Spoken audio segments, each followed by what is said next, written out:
उखाड़ी बुझले कुरुमी के जात होले सब पे भारी तोरा लेखा बाबू हम कुछ ना उखाड़ी टाइम लागी ना गरमी उतारे में सोन पता खोली है पता खोले पटेल जी के बारे में सीधा मारे ले गोली कपारे में पता खोले पटेल जी के बारे में सीधा मारे ले गोली कपारे में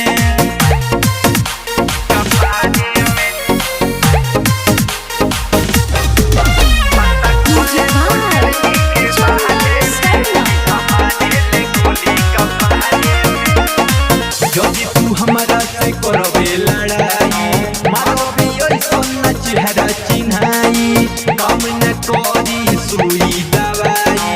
दर्द उठी तो बहुते बुझाई समझले जदि तू हमारा से करबे लड़ाई मारबे ऐसन न चेहरा चिन्हाई काम न करी सुई दवाई दर्द उठी तो बहुते बुझाई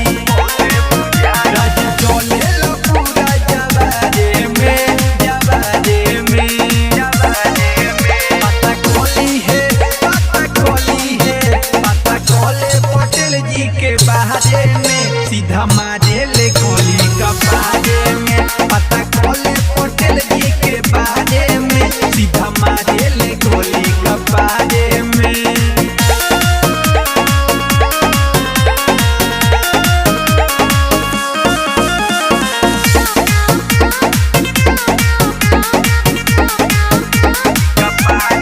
दिही लगाओ बड़ा बुझू न छोट रे मिले जमानत न कोइलो पकोट रे